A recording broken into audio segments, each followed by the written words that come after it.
شروع اللہ کے نام سے، جسے ہندو بھائی ایشور کہتے ہیں، سکھ بھائی رب کے نام سے، اور کرسچن بھائی اور دوسری دنیا کے جو مذہب ہیں وہ گاڈ کے نام سے پکارتے ہیں۔ آپ سب پر سلامتی ہو۔ عربی اللہ کی زبان ہے اور اللہ رب المسلمین نہیں ہے۔ یہ ایک بڑی غلط فہمی ہے میرے مسلمان بھائیوں کو کہ اللہ ان کا ہے، اللہ رب العالمین ہے۔ جب وہ سارے عالمین کا رب ہے تو اس کی زبان عالمین کے لیے کیوں نہیں؟ ساتھیو، آج 22 اکتوبر 2020 ہے اور اردو زبان میں ہم عربی سیکھنے کا پہلا سبق آج شروع کر رہے ہیں۔ آپ سے درخواست ہے کہ آپ قلم کاغذ نکال لیجئے۔ انشاءاللہ کوشش کریں گے 12 منٹ کے اندر آج کا یہ ہمارا پروگرام جو ہے اختتام پذیر ہو۔ 12، 13، 14 یا 15 منٹ تک انشاءاللہ آپ اگر ہمارے لیکچرز سنیں گے تو میں یقین کے ساتھ کہتا ہوں کہ 12 مہینے کے اندر انشاءاللہ آپ لوگ عربی زبان سیکھیں گے۔ ایک بات میں آپ سے عرض کروں کہ بچپن کی جو زبان ہوتی ہے اس میں انسان جتنا چاہے علم حاصل کرے، اس کی کوئی لمٹ نہیں ہے، لیکن جو زبان اپنی نہیں ہوتی اس کو سیکھنے کے لیے آپ کو کسی دوسری زبان کا سہارا لینا پڑتا ہے۔ آج عربی سکھانے کے لیے مجھے اردو زبان کا سہارا لینا پڑ رہا ہے، کیونکہ آپ اور میں اہل زبان نہیں ہیں، عربی ہماری زبان نہیں ہے، اس لیے ہمیں اس کو سیکھنا ہے۔ ایک صاحب اخبار پڑھتے ہیں انگریزی میں، ان کو سمجھ آتی ہے کہ اس میں کیا لکھا ہے، چونکہ وہ اخبار تبھی ہاتھ میں لیں گے جب وہ انگریزی جانتے ہوں گے۔ لیکن جو شخص ایک زبان جانتا ہی نہیں، جب اس کے ہاتھ میں وہ اخبار آئے گا وہ یقیناً کسی ترجمان کی تلاش میں جائے گا کہ ذرا بھائی صاحب بتائیے اس میں کیا لکھا ہے۔ تو پھر اس کی مرضی ہے کہ وہ کون سے الفاظ استعمال کرتا ہے اس کو سکھانے کے لیے، اس کی تشریح کرنے کے لیے، یہ اس کا مسئلہ ہے۔ عربی اس لیے بھی سب کنٹیننٹ کے اندر خاص طور پہ لوگوں کو سیکھنی ہے چونکہ سب کنٹیننٹ سے بے شمار لاکھوں بلکہ کروڑوں کی تعداد میں لوگ عرب کنٹریز میں گئے ہیں، مسلم اور غیر مسلم، doctors, engineers, technical hand, labour, سب لوگ جاتے ہیں وہاں کام کرنے کے لیے۔ انہیں پتہ نہیں ہوتا، عربی وہ جانتے نہیں، اس لیے انہیں پریشانی ہو جاتی ہے۔ مسلمان بھائی جو ہیں وہ حج اور عمرے پہ جاتے ہیں، انہیں پتہ نہیں ہوتا کہ بات کیسے کرنی ہے، عربی وہ جانتے نہیں۔ اس لیے میں سمجھتا ہوں کہ عربی سیکھنا مسلم اور غیر مسلم سب کے لیے بہت ضروری ہے۔ ہم مسلمان جب قرآن کریم کو کھولتا ہے، پڑھتا ہے، اسے کچھ پتہ نہیں اس میں کیا لکھا ہے، یا رسول اللہ صلی اللہ علیہ وسلم کے جو اقوال ہیں جنہیں حدیث کہا جاتا ہے، آپ پڑھتے ہیں، آپ کو پتہ کچھ نہیں اس میں کیا لکھا ہے۔ آپ یقیناً کسی امام صاحب کے پاس جاتے ہیں، بدقسمتی سے وہ امام صاحب جس مسلک سے وابستہ ہوتے ہیں وہ اس مسلک کے عین مطابق، مزاج کے مطابق اس کا ترجمہ کریں گے۔ ان کا قصور نہیں ہے، انہوں نے اپنے آباء و اجداد سے ایسا سیکھا ہے، ان کے آباء و اجداد نے اپنے آباء و اجداد سے سیکھا ہے، یہ ایک سلسلہ چلا آ رہا ہے اور امت مسلمہ اس وقت بڑی پریشانی کا شکار ہے۔ معروف امام تو 4 ہیں، امام جعفر کو بھی شامل کریں، اہل تشیع حضرات کے امام ہیں تو 5 بنتے ہیں۔ امام جعفر کو اس لیے نظر انداز نہیں کر سکتے کہ وہ امام ابو حنیفہ رحمۃ اللہ علیہ کے استاد بھی رہے ہیں۔ اس طرح امام جعفر، امام ابو حنیفہ، امام مالک، امام شافعی، امام احمد بن حنبل، امام یوسف، امام احمد، یہ امام یوسف اور امام احمد جو ہیں یہ خود امام ابو حنیفہ کے شاگرد بھی رہے ہیں، وہ بھی امام تھے۔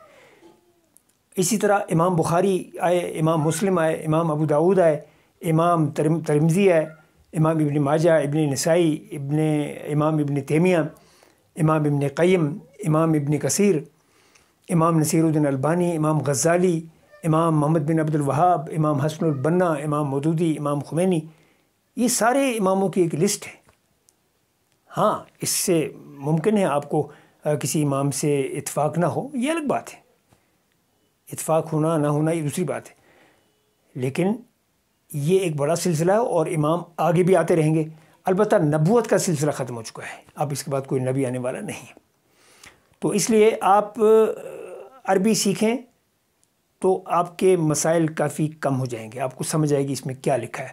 ورنہ یہ بڑی لسٹ پڑھی ہے اماموں کی، آپ کو لازماً ان کی کتابیں کھنگالنی ہے، ترجمہ پڑھنا ہے ان کا، ان کی تشریحات کو پڑھنا ہے، پھر ہر امام نے اپنے اپنے اینگل سے بڑے اخلاص کے ساتھ، کسی امام کی شک، اس کی نیت پہ شک مت کیجیے، ان کی قدر کیجیے. انہوں نے بڑی یعنی بڑی محنت کے ساتھ دن اور رات کا آرام چین اپنا گنوانے کے بعد ہمیں فیسلٹیٹ کرنے کے لیے تشریحات لکھی ہیں، کتابیں لکھی ہیں. اب ہم نے ان کے نام سے دکانیں کھڑی کر دی ہیں، یہ تو ہمارا قصور ہے. کسی امام نے یہ نہیں کہا کہ آپ میرے نام سے ہمیں منسوب کیجیے.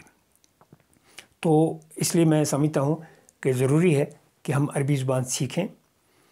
ایک بات میں آپ سے ریکویسٹ کروں گا کہ آپ ہمارے اس پروگرام کو سبسکرائب کیجیے تاکہ آپ ہمارے ساتھی بن جائیں، اور جو بیل آئیکن ہے اس کو آپ کلک کیجیے، اس کو دبائیے تاکہ ہماری نوٹیفیکیشنز آپ تک پہنچے، ورنہ آپ کو پروگرام یہ ڈھونڈنا پڑے گا، آپ کا وقت بچ جائے گا. آپ اس پروگرام کو لائک کیجیے، لیکن اس کی پابندی میں نہیں لگا سکتا، اس لیے کہ لائک کرنا نہ کرنا تو دل کا معاملہ ہے نا. اگر آپ کا دل نہیں چاہتا اس پروگرام کو لائک کرنے کا، میں کیوں آپ کو مجبور کروں گا. ہاں اتنا کیجیے، آپ اس کو شیئر کیجیے، کسی دوسرے کو شیئر کیجیے، ہو سکتا ہے اس کے دل میں یہ پروگرام جو ہے اچھا ہو، وہ اسے پسند کرے. اور چوتھی بات یہ ہے کہ آپ کومنٹس میں جائیے، تبصرے میں جائیے، اپنی رائے دیجیے. اس پروگرام، یہ آج پہلا پروگرام ہے اور اس میں بہت سی کمی بیشی رہی ہوگی، ڈیفینیٹلی رہے گی، پہلا ہی پروگرام ہے. تو آپ اپنی آراء سے ہمیں نوازیے تاکہ ہم اس پروگرام کو بہتر سے بہتر کریں. جب آپ کے کمنٹس آئیں گے، آپ کی رائے آئے گی، تو میرا یقین ہے کہ انشاءاللہ بہت دیر تک اور بہت دور تک ہمارا آپ کا ساتھ ہوگا انشاءاللہ. تو میں زیادہ وقت آپ کا ضائع نہیں کروں گا، وقت بچانے کے لیے میں شروع کرتا ہوں. اردو میں ہم اس کو سبق اول بولیں گے، سبق نمبر 1 بولیں گے. عربی میں اس کو ہم بولیں گے الدرس الاول، یعنی پہلا سبق. آپ جانتے ہیں انگریزی میں جو حروف ہوتے ہیں جن کو الفابet کہتے ہیں، ABCZ تک، اسی طرح اردو میں جو حروف ہوتے ہیں الف سے لے کے یا تک، الف بے پے تے، کچھ اس میں الفاظ زیادہ ہیں عربی کے مقابلے میں، اسے حروف تہجیک بولتے ہیں. الفابet کا ہی ترجمہ اردو میں تہجی ہے، لیکن یہ تہجی بنیادی طور پہ عربی کا لفظ ہے. یہ کہاں سے آیا ہے؟ عربی میں بولیں گے ہم ان حروف کو بولیں گے الحروف الہجائیۃ العربیہ. یہ ہجائیہ کا لفظ جو ہے یہ یہیں سے آیا ہے اردو میں، اور اس کو حروف تہجی بولا جاتا ہے. یہ بیسیکلی ایک ہی لفظ ہے، ایک ہی حرف ہے، اس کا مصدر ایک ہی ہے، منبع اس کا ایک ہی ہے. تو آپ نے یہ دیکھا ہے کہ حروف الہجائیۃ العربیہ کے علاوہ بھی اس کو ایک نام دیا گیا ہے الحروف الابجدیۃ العربیہ. آپ میں سے بہت سے ایسے لوگ ہوں گے جنہوں نے بچپن میں قرآن گھر میں پڑھا ہوگا، مولوی صاحب کو گھر میں بلایا ہوگا یا مسجد میں پڑھا ہوگا، مولوی صاحب نے کہا ہوگا کہ یہ حروف ابجد ہیں. تو یہ ابجد وہی لفظ ہے، یہ بنیادی الفابet جو ہیں یہ وہ ہیں حروف الابجدیۃ العربیہ، اس کو یہ بھی بول سکتے ہیں. اور ایک لفظ مجھے جو پسند آیا ہے، نام انہوں نے ڈالا ہے اس کا، الحروف الالفبائیۃ العربیہ. الف با اس کو بولتے ہیں. الف با سے مطلب ہے کہ یہ سلسلہ الف با سے لے کے یا تک یہ پوری سیریز چل رہی، تو اس سے منسوب کر دیا کہ یہ الحروف الالفبائیۃ العربیہ، یعنی یہ وہ حروف ہیں جس میں الف با سے لے کے یا تک لکھا جاتا ہے. یہ میری پسند کا ہے، لیکن یہ ضروری نہیں ہے. آپ چاہیں تو اسی کو ہجائیہ کو یاد رکھیں یا چاہیں تو ابجدی کو یاد رکھیں، یہ اس پہ کوئی پابندی نہیں. تو ساتھیوں شروع کرتے ہیں. سب سے پہلے الف با تا ثا جیم حا خا دال زال را زا سین شین صاد ضاد طا ظا عین غین فا قاف کاف لام میم نون ہا واو یا.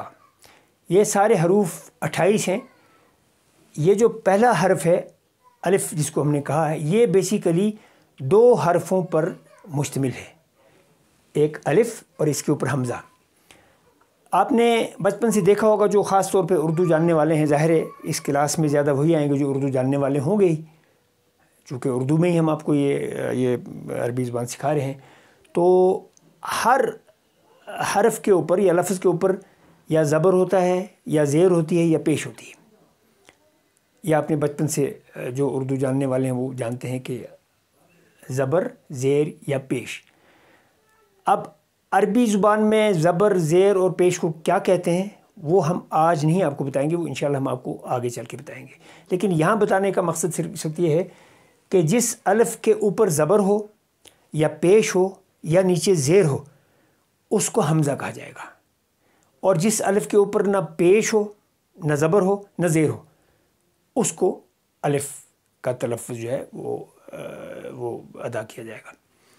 تو میں نے الف سے لے کے یا تک پڑھا ہے. اس میں کچھ حروف ایسے ہیں جو ملتے جلتے ہیں، تلفظ ملتا جلتا ہے. وہاں تھوڑا سا آپ کو ٹیکنیکلی غور کرنا ہے کہ میں کیسے تلفظ اپنی زبان سے نکالتا ہوں.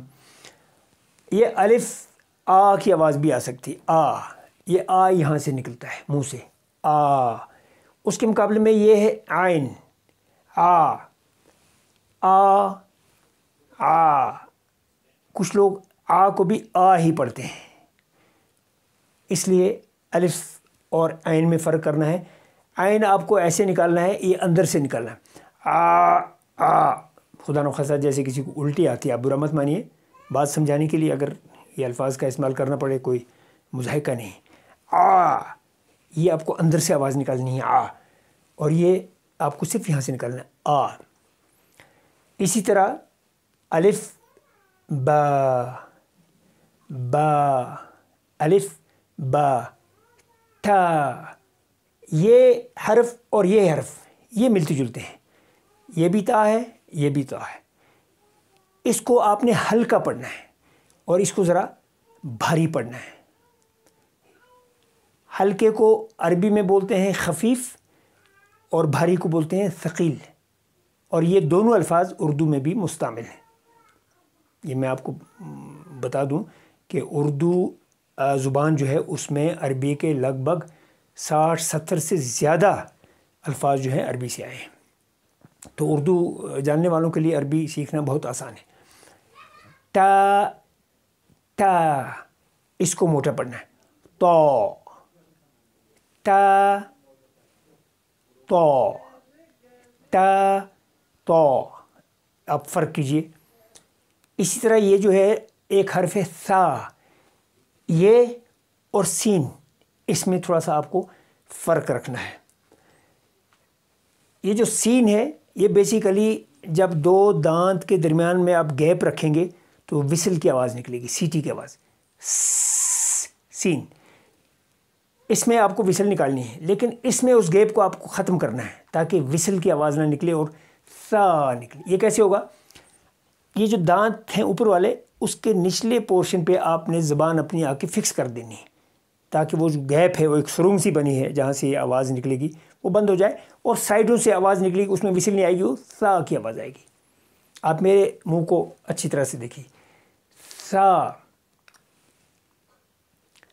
سا. دیکھیے سیٹی نکل رہی ہے، یہ میں نے گیپ رکھا ہے، سا. یہاں میں نے گیپ ختم کر دیا ہے، سا، سا، سا. الف، با، تا، سا. جیم، جیم، ہا. یہ ہا جو ہے آپ کو حلق سے نکالنا ہے، حلق اس کو بولتے ہیں. ایسی آواز نکالیے، اسی کے ساتھ الف لگا دیجیے، ہا، ہا. اس میں اور اس میں آپ کو فرق کرنا ہے. یہ بھی ہا کی آواز ہے لیکن یہ آپ کو حلق سے نکالنا ہے. ہا یہ آپ کو لنگز سے نکالنا ہے، اندر سے نکالنا ہے. ہا، ہا، ہا، ہا. الف، با، تا، سا، جیم، ہا، خا. دال، زال، را، زا. جیسے آپ نے اس میں اور اس میں فرق کیا، یہاں وسل نکالی، یہاں وسل نہیں نکالی، اسی طرح آپ کو یہاں وسل نہیں نکالنی ہے اور اس میں آپ کو وسل نکالنی ہے. زال، زال، اس کو پڑھنا ہے زا. را، زا. زا میں آپ کو سیٹی کی آواز آ رہی ہے، زا، زا، اس میں سیٹیں نہیں نکالنی. زا، جیم ہا خا، دال زال را زا، سین شین، صاد ضاد صاد ضاد. یہ جو حرف ہے یہ کچھ لوگ نکالتے ہیں منہ سے تو آواز نکلتی ہے دال کی، کچھ لوگ اس کو آواز نکالتے ہیں تو بنتی زوئے کی آواز بنتی ہے، زو کی. نہ آپ کو یہ آواز نکالنی نہ یہ نکالنی ہے، یہ ان بٹوین ہے. دال اور زا کے درمیان ایک لفظ ہے ضاد، صاد ضاد. یہ تھوڑا سا ٹیکنیکل حرف ہے، تھوڑا سا مشکل ہے، اور عرب کے لوگ بڑے فخر سے کہتے ہیں کہ ہم اہل دعاد ہیں، یعنی ہم دعاد کو صحیح تلفظ ادا کرنے والی زبان سے تعلق رکھتے ہیں. یعنی عربی زبان میں یہ حرف ہے جو دنیا کے عام لوگ یہ اس تلفظ کا اظہار نہیں کر سکتے، تو ہمیں یہ ایک ملکہ حاصل ہے یا ہمیں یہ ایک اعزاز حاصل ہے کہ ہم اس کا تلفظ صحیح طریقے سے کرتے ہیں. تو وہ کہتے ہیں ہم اہل دعاد ہیں، یعنی ہم دعاد والے ہیں. صاد ضاد تا، یہ میں نے پہلے بتا دیا ہے، تا ہلکا یہ بھاری، تا ضا، عین عین غین فا. اب یہ دو حروف ہیں، یہ ہے موٹا قاف، یہ ہے ہلکا قاف. یہ آپ کو میرے منہ کی طرف دیکھنا ہے. قاف قاف قا قا، ادھر سے نکلے گی آواز، ادھر سے سائڈ میں. قاف کاف ہلکا، قاف کاف، لام عین غین فا قاف کاف لام، میم نون ہا، جس کا میں پہلے بتا چکا ہوں کہ یہ آپ کو لنگ سے نکالنا ہے. ہا، میم نون ہا واو یا. تو یہ حروف انشاءاللہ آپ اچھی طریقے سے اس کو یاد کیجئے، تاکہ نیکسٹ جو آپ ہمارا پروگرام دیکھیں گے اس وقت تک انشاءاللہ آپ کو پوری شناسائی ان حروف سے ہو چکی ہوگی، اور تلفظ بھی انشاءاللہ آپ بار بار پریکٹس کیجئے. آج تو ہم نے وقت بچانے کے لیے چونکہ پہلا پروگرام تھا ہم نے پہلے سے لکھ کے رکھا ہے، تو انشاءاللہ آئندہ کوشش کریں گے ہم آپ کے سامنے لکھیں گے کہ کیسے لکھا جاتا، تاکہ آپ کی ہینڈ رائٹنگ جو ہے وہ بھی بہتر ہو اور لگے کہ آپ ماشاءاللہ عربی زبان میں اب ماہر ہو گئے ہیں. آپ کی تحریر اور آپ کا تلفظ انشاءاللہ بہتر ہوگا. تو مجھے یقین ہے کہ انشاءاللہ 12-13 منٹ اگر آپ ہمارے ایک لیکچر کو دیں گے، ٹائم نکالیں گے، تو 10-12 مہینے کے اندر انشاءاللہ تعالی آپ آپس میں عربی میں انشاءاللہ گفتگو کر لیں گے. تو آج کا پروگرام ہم اسی کے ساتھ اختتام کرتے ہیں. تو اللہ حافظ.